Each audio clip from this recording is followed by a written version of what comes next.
Que ce soit dans le monde réel ou bien dans l'univers numérique, les femmes restent malheureusement les principales cibles de harcèlement. On en parle avec Stéphane Corr, notre expert du numérique. Question simple, pourquoi les femmes restent la cible principale de harcèlement, même si on passe maintenant à l'ère du numérique? Alors je pense qu'on peut considérer que c'est un peu le résultat aussi de l'inertie d'une société patriarcale. On a utilisé le corps des femmes à toutes les sauces, façon de parler, c'est-à-dire qu'on l'a objectifié à travers la publicité, sexualisé pour vendre des objets, vendre des glaces et autres. Des yaourts ou tout ce qu'on veut. Et donc, c'est un peu ancré dans les mentalités. Et malheureusement, la transformation numérique a amplifié une partie du problème qui fait qu'aujourd'hui, les outils d'intelligence artificielle permettent très facilement de quelque part remplacer la tête d'une femme, par exemple, qui joue dans un film porno, par la tête d'une autre femme. Et ces contenus qui, quelque part, n'existent pas dans la réalité tels qu'ils sont présentés, c'est quelque chose de nouveau. Et aujourd'hui, ils viennent encore se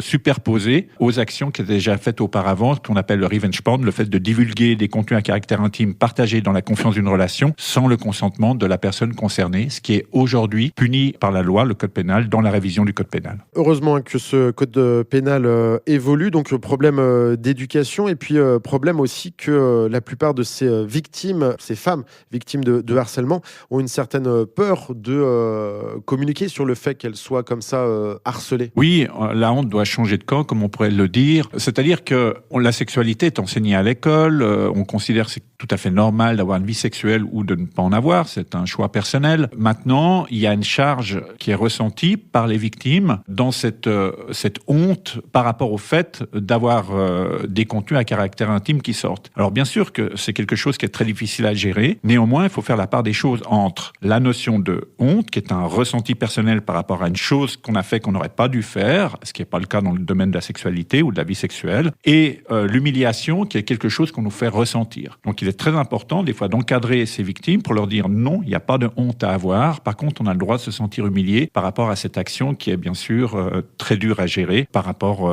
à la santé mentale et autres. Oui, que la victime ne devienne pas coupable, même si, prenons le cas d'une mineure qui produit un contenu à caractère intime, elle sera tout de même coupable parce que je crois que c'est répréhensible par la loi, mais elle est aussi victime si c'est divulgué ensuite par un tiers. Voilà, alors il faut faire la distinction entre le fait d'avoir un délit au sens pénal et être coupable au sens moral. Et ça, des fois, c'est pas facile, mais c'est important de le communiquer de cette manière. Néanmoins, la loi change aussi, la révision du code pénal va faire que des mineurs de moins de 16 ans qui créent des contenus à caractère intime ne sont plus dans le cadre d'une infraction pénale du moment que la démarche est consentie, qu'il n'y a pas de rémunération, que s'il y a un échange avec quelqu'un d'autre, il n'y a pas plus de 3 ans de différence. Donc il y a une évolution de la loi qui prend plus en compte les victimes aujourd'hui et c'est quand même une bonne chose. Oui, parce que ça fait partie de l'éducation sexuelle. Oui, ça fait aussi partie de l'éducation au numérique, mais sans oublier qu'on parle d'un problème qui est profondément ancré dans notre société et sur lequel il faut vraiment travailler. Et on le voit, c'est pas encore gagné. On a toujours des problèmes de jugement des tenues dans les écoles pour les filles, plus que pour les garçons. Et on a toujours un jugement de la femme de manière générale par rapport à ses attitudes, ses choix et autres. Donc voilà, on a encore une bonne marge de manœuvre. La loi change,